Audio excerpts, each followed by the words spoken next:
pagi dan salam sejahtera bagi kita semua. Perkenalkan, nama saya Rudolf Silaban, Eskom SHMA, dosen Fakultas Hukum Universitas Dharma Agung Medan. Adapun pada pagi hari ini saya akan memaparkan materi yang boleh saya kuliahkan, yaitu mata kuliah Hukum Lingkungan.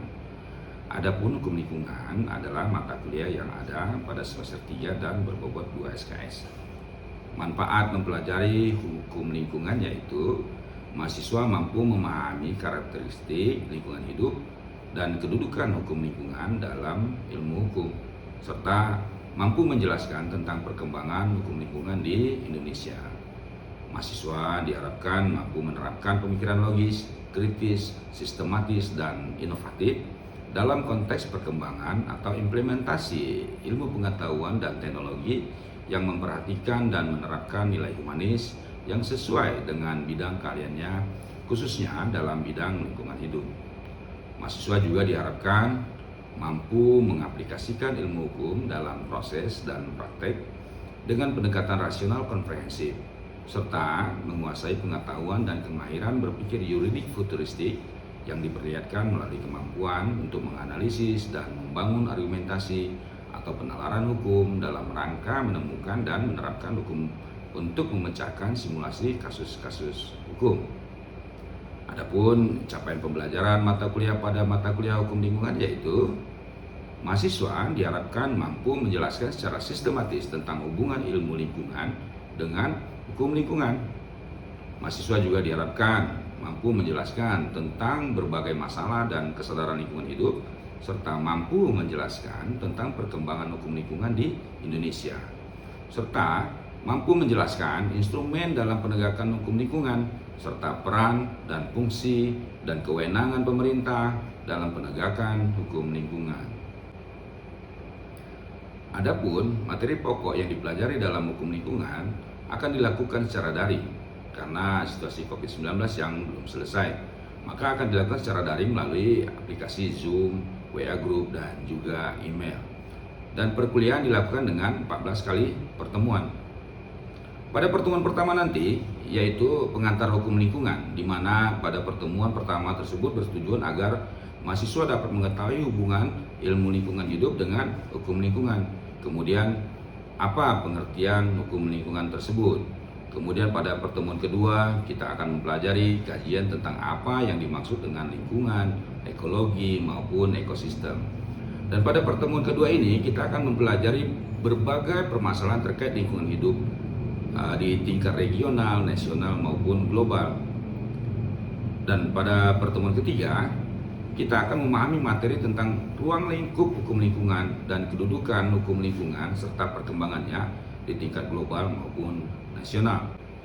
Pada pertemuan keempat, di sini kita akan membahas tentang perkembangan hukum lingkungan di Indonesia, dimulai dari peraturan perundang-undangan di zaman kolonial, perundang-undangan nasional, serta pertimbangan digantikannya Undang-Undang Nomor 4 Tahun 1982 dengan Undang-Undang Nomor 23 Tahun 1997 dan digantikan lagi dengan Undang-Undang Nomor 32 Tahun 2009. Kemudian di pertemuan kelima, kita akan mempelajari substansi Undang-Undang Nomor 32 Tahun 2009, dimulai dari aspek perencanaan lingkungan, pemanfaatan lingkungan, serta pengendalian pencemaran dan kerusakan lingkungan hidup. Pertemuan ke-6, kita masih mempelajari tentang substansi Undang-Undang Nomor 32 Tahun 2009 dari aspek pemeliharaan lingkungan, pengawasan lingkungan, serta penegakan hukum lingkungan. Nah, selesai dari pertemuan pertama sampai pertemuan ke-6, maka pada pertemuan ke-7 akan dilakukan ujian tengah semester atau ujian mid semester.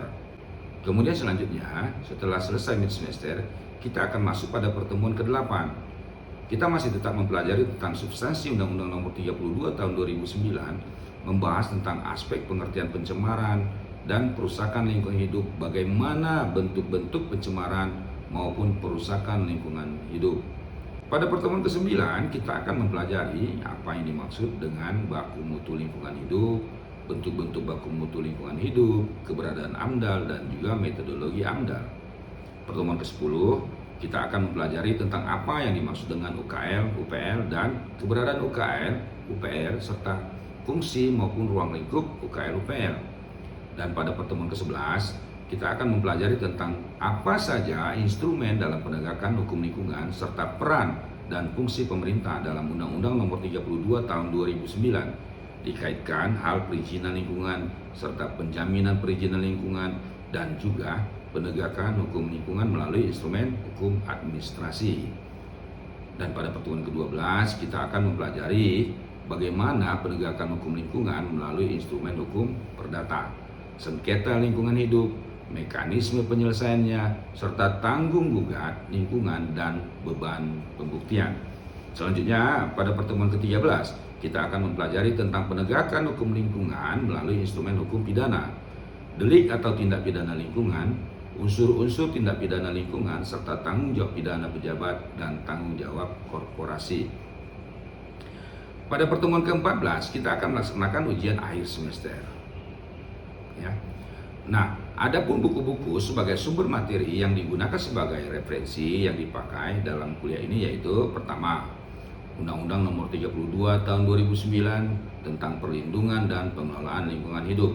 Kemudian buku yang ditulis oleh A.M. Yunus Wahid tahun 2018, Pengantar Hukum Lingkungan, Takdir Rahmadi tahun 2011, Hukum Lingkungan, Muhammad Erwin tahun 2009, Hukum Lingkungan, Sistem sebagai Kebijaksanaan Lingkungan Hidup, Mas Rudi Mukhtar, Hukum Kesehatan Lingkungan, Kajian Teoritis dan Perkembangan Pemikiran, Rudolf Silaban, Gom-Gom TP Siregar tahun 2020, Hukum Lingkungan, buku yang saya tulis yang telah memiliki haki dan ter-ISBN, yang mana buku ini sekaligus menjadi buku bahan ajar saya di Fakultas Hukum Universitas Dharma Agung.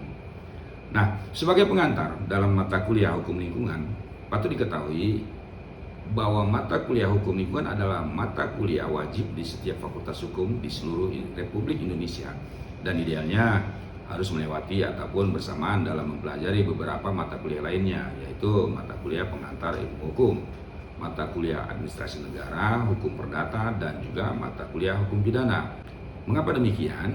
Karena kedepannya dalam mempelajari hukum lingkungan, selain mempelajari tentang hak, kewajiban, serta larangan yang diatur dalam Undang-Undang Nomor 32 Tahun 2009, kita akan melihat juga aspek administrasi dalam lingkungan hidup, aspek perdata dalam lingkungan hidup, dan aspek pidana dalam lingkungan hidup. Namun, sebelum kita menuju lebih jauh kepada materi mengenai instrumen dalam penegakan hukum lingkungan tersebut, kita akan mulai lebih dulu mempelajari atau memahami beberapa pertanyaan. Yang pertama, apa saja masalah lingkungan di sekitar kita yang tentunya sangat dekat dan erat dalam kehidupan kita sehari-hari, seperti contohnya pengolahan sampah dari kegiatan rumah tangga, kegiatan usaha, tentang polusi udara yang diakibatkan kendaraan bermotor maupun kegiatan pabrik yang juga berdampak pada pencemaran air di sekitar kita, dan banyak contoh masalah lainnya. Pertanyaan kedua, mengapa masalah itu muncul? Kalau kita kaji mengenai penyebab terjadinya masalah lingkungan adalah diakibatkan oleh adanya kegiatan oleh manusia itu sendiri. Seperti contoh yang saya sampaikan di atas mengenai pengelolaan sampah hasil rumah tangga dan juga kegiatan manusia untuk memenuhi kebutuhan manusia itu sendiri yang berkaitan dengan teknologi. Seperti adanya pabrik-pabrik yang menghasilkan limbah. Kemudian pertanyaan ketiga adalah apa kaitannya masalah lingkungan dan sumber daya alam? Seperti kita ketahui bersama bahwa sumber daya alam itu sendiri adalah sebagai sumber segala kebutuhan manusia yang telah disediakan oleh alam untuk dikelola dan dimanfaatkan oleh manusia. Sumber daya alam itu terdiri dari beberapa elemen, yaitu elemen air, tanah, udara, dan juga panas yang berada di lingkungan kita, di mana pengelolaan sumber daya alam dilakukan tanpa aturan dapat merusak lingkungan. Pertanyaan keempat adalah, apa peran manusia dalam lingkungan dan apa pentingnya hukum lingkungan? Nah, manusia sebagai makhluk yang memiliki akal, budi, dan cara berpikir, maka kedudukan manusia itu bukan hanya sebagai pemanfaat, tetapi juga sebagai pengelola. Maka di dalam pengelolaan sumber daya alam yang baik, perlu adanya sebuah aturan, di mana di dalamnya ada pengaturan hak dan kewajiban tentang pengelolaan lingkungan yang baik. Maka dibutuhkan yang disebut hukum lingkungan.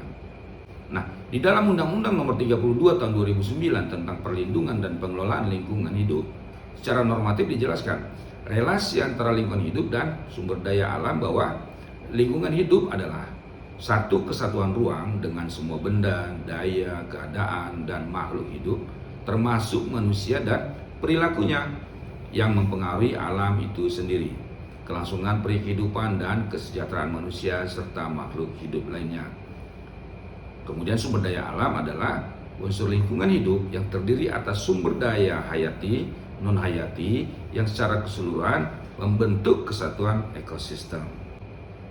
Dapat kita pahami dalam keberlangsungan pengelolaan lingkungan hidup bahwa perilaku manusia sangat besar pengaruhnya, sebab pemanfaatan sumber daya alam yang tidak bisa dihentikan namun harus tetap berimbang.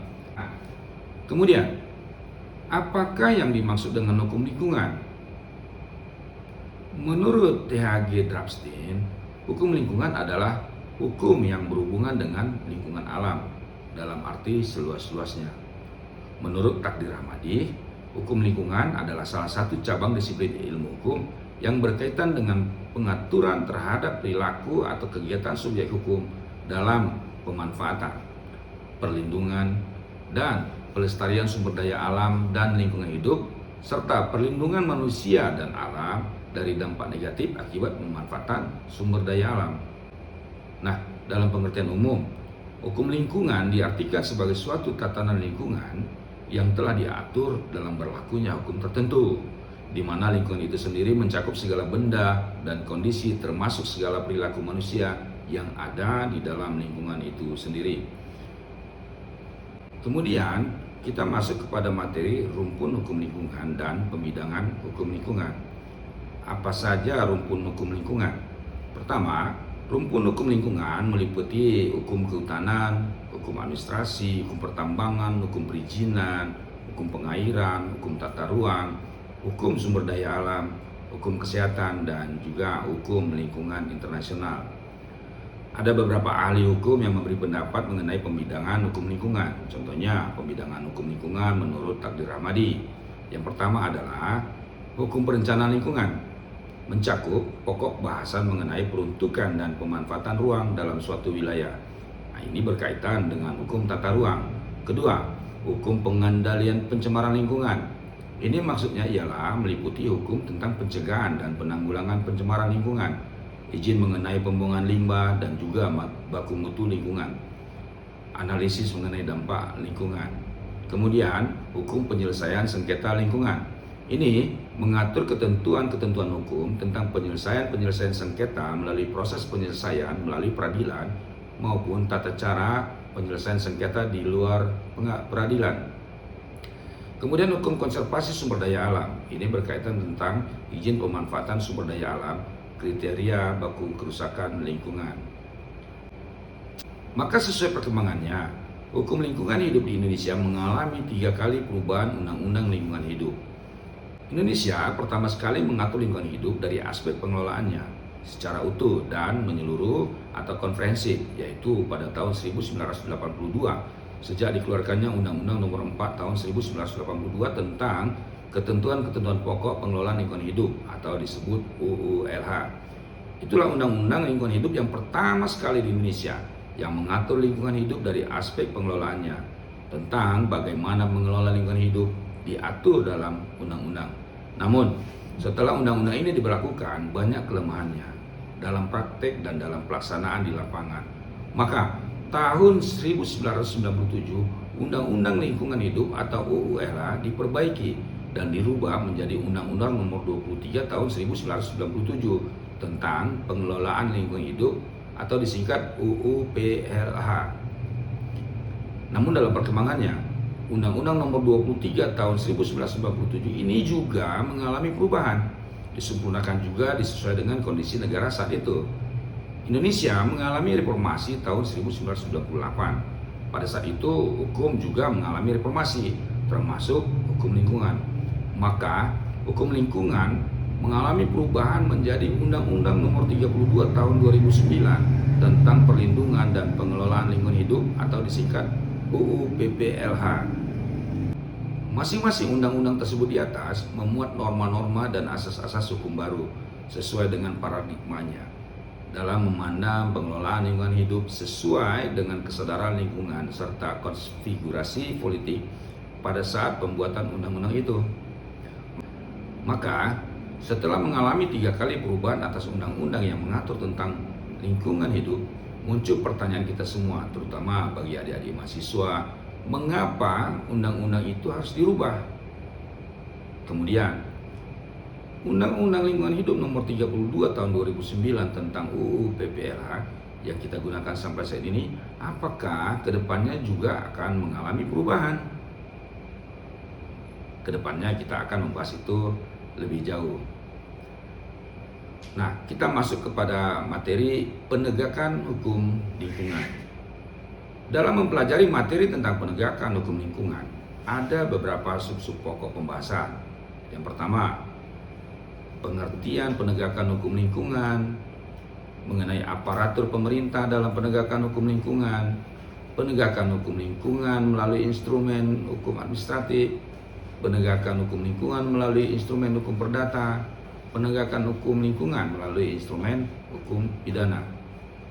Secara singkat, sebagai pengantar dalam pembahasan mengenai penegakan hukum lingkungan, seperti sub pembahasan yang pertama mengenai pengertian penegakan hukum lingkungan, secara terminologi, penegakan hukum lingkungan dalam literatur hukum lingkungan yang berbahasa Inggris dikenal dengan Environmental Law Enforcement, dan dalam kepustakaan Belanda disebut Handhaving van Milreg.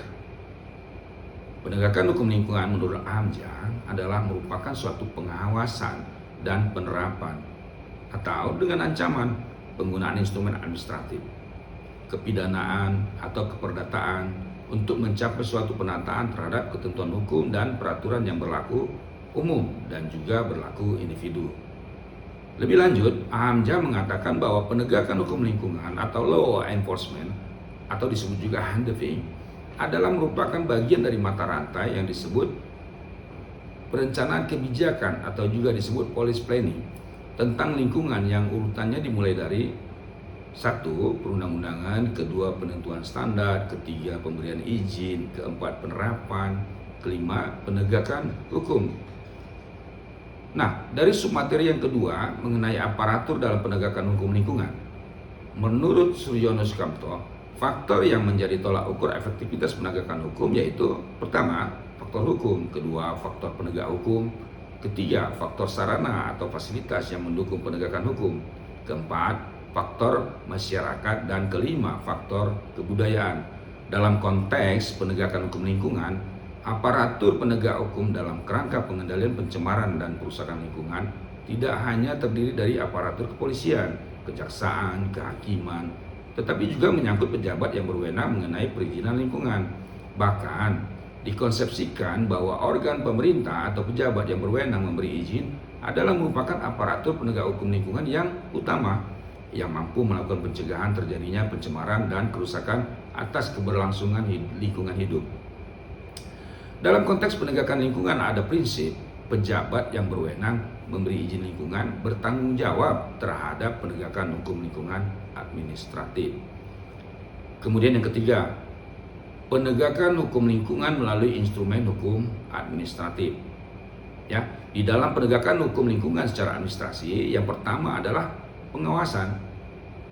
Pengawasan adalah konsep hukum pengelolaan lingkungan hidup yang mana juga ditujukan untuk mengelaborasi konsep-konsep hukum yang berkaitan dengan pengembangan hukum administrasi lingkungan lainnya, yang artinya pengawasan ini adalah aplikasi dari konsep hukum pengelolaan lingkungan hidup administratif.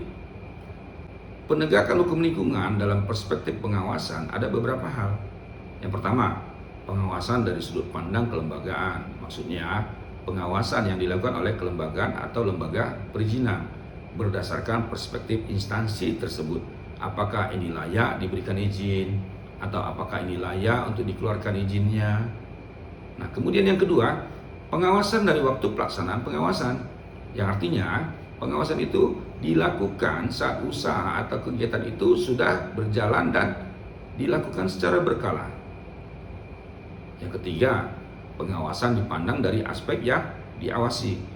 Maksudnya di sini adalah mengenai objek yang diawasi. Contohnya mengenai objek yang diawasi adalah sistem produksinya, sistem pembuangan limbahnya, atau dampak yang ditimbulkan dari kegiatan usaha yang diberikan izinnya.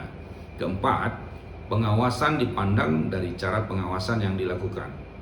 Maksudnya adalah bagaimana saat korporasi atau kegiatan usaha atau subjek hukum yang pada saat meminta izin agar diterbitkan izinnya, cara pengawasan apakah yang harus dilakukan untuk melaporkan izinnya secara berkala.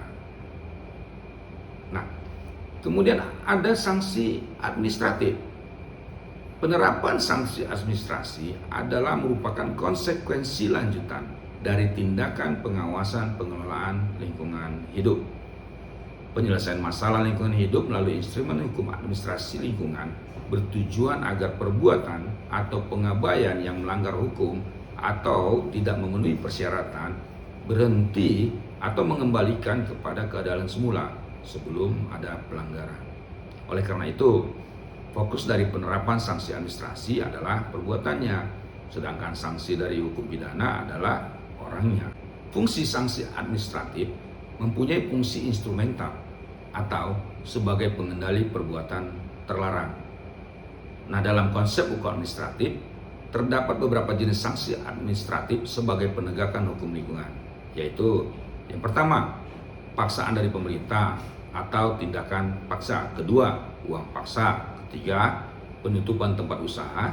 Keempat, penghentian kegiatan mesin perusahaan. Dan kelima, pencabutan izin melalui proses teguran, paksaan pemerintah, penutupan, dan uang paksa. Nah, kemudian kita masuk kepada penegakan hukum lingkungan melalui instrumen hukum perdata.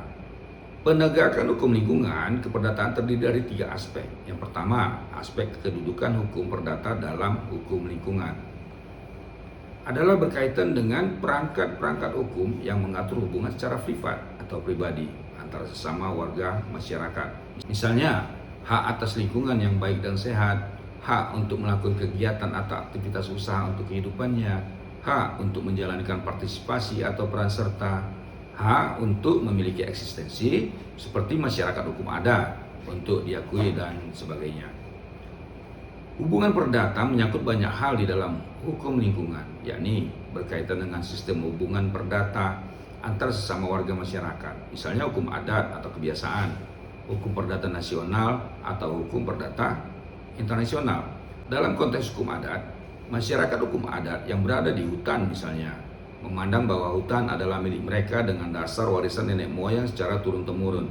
Tetapi negara memandangnya sebagai milik negara dan hak masyarakat di hutan ada jika diberikan oleh negara. Kemudian yang kedua, aspek tanggung jawab perdata lingkungan. Salah satu aspek berkaitan dengan keperdataan lingkungan dalam lingkungan hidup adalah mengenai pertanggungjawaban ganti rugi atau liability. Ganti rugi dalam lingkungan adalah merupakan sebagian dari hal-hal yang berhubungan dengan tanggung jawab mengenai timbulnya pencemaran dan kerusakan lingkungan oleh perbuatan seseorang. Tanggung jawab lingkungan adalah merupakan rangkaian kewajiban seseorang atau pihak untuk memikul tanggung jawab kepada penderita yang telah dilanggar haknya atas lingkungan hidup yang baik dan sehat. Kemudian aspek yang ketiga adalah aspek strict liability dan kegunaannya. Prinsip pertanggungjawaban mutlak atau strict liability merupakan prinsip pertanggungjawaban hukum yang telah berkembang sejak lama, bahwa suatu kegiatan atau penggunaan sumber daya dapat dikenai strict liability jika penggunaan tersebut bersifat non-natural atau di luar kelaziman dan tidak seperti biasanya. Dalam strict liability, beban pembuktian tentang hubungan sebab akibat umumnya terletak di pundak yang mendalilkan adanya kerugian. Beban pembuktian pada penggugat ini sejalan dengan pasal 163 akhir dan 1865 BW yang berbunyi, barang siapa yang mengaku mempunyai hak yang berdasarkan pada suatu peristiwa untuk menguatkan haknya itu atau untuk menyangkal hak orang lain harus membuktikan adanya hak atau peristiwa itu.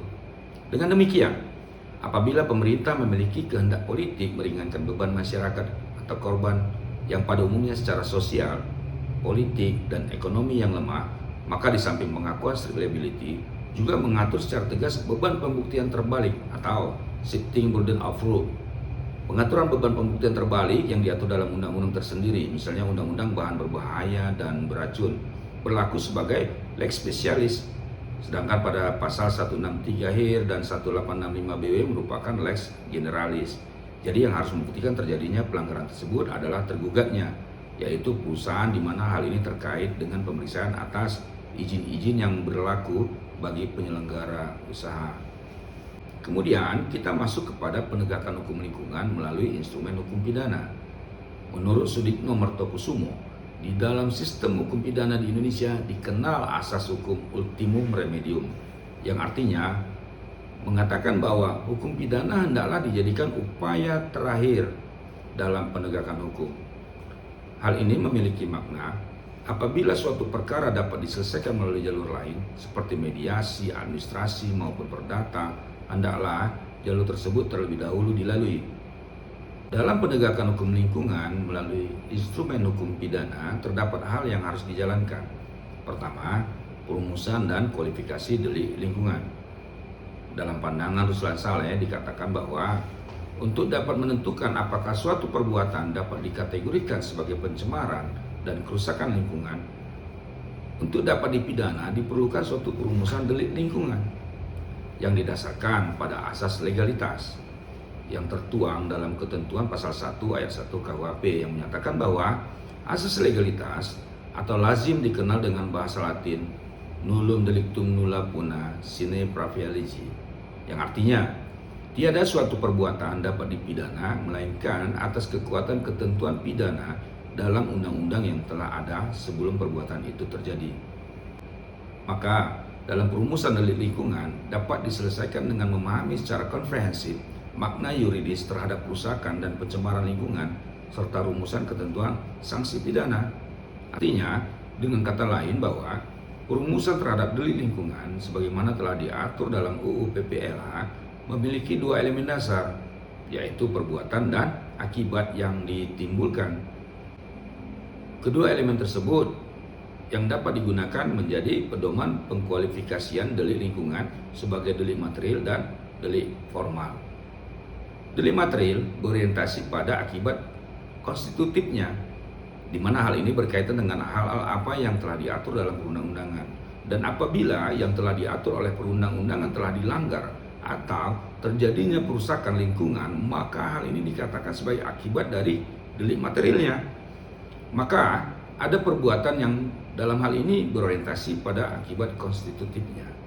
Sedangkan delik formal menekankan pada perbuatannya, di mana perbuatan yang dilakukan oleh korporasi atau pelaku usaha berdampak buruk terhadap perkembangan atau pengelolaan lingkungan hidup di sekitarnya. Kedua, pembuktian dan kausalitas. Dalam pembuktian ada 4 aspek. Yang pertama, lingkup pembuktian. Kedua, beban pembuktian. Ketiga, alat-alat pembuktian. Keempat, penilaian pembuktian.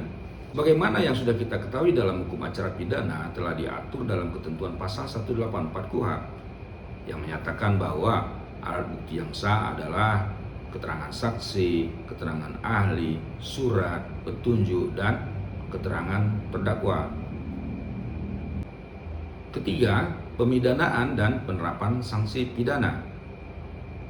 Tujuan utama yang tidak dicapai dalam pemidanaan terhadap delik lingkungan adalah yang pertama, untuk mendidik masyarakat sehubungan dengan kesalahan moral yang berkaitan dengan perilaku yang dilarang. Kedua, mencegah atau menghalangi pelaku potensial agar tidak melakukan perilaku yang tidak bertanggung jawab terhadap lingkungan hidup. Ketiga, penyelesaian yuridis yang dapat dijadikan sebagai pegangan bagi aparatur penegak hukum lingkungan kepidanaan terhadap peraturan perundang-undangan lingkungan. Keempat, sebagai solusi konflik norma hukum dalam penegakan hukum lingkungan. Baik, demikianlah paparan perencana pembelajaran semester atau RPS sebagai perencanaan pembelajaran yang saya susun sebagai panduan bagi mahasiswa dalam melaksanakan kegiatan perkuliahan hukum lingkungan selama 1 semester ke depan untuk mencapai capaian pembelajaran yang telah ditetapkan. Dan juga penyampaian materi di awal pertemuan sebagai pengantar mata kuliah hukum lingkungan semoga dapat bermanfaat. Terima kasih atas perhatiannya dan sampai jumpa.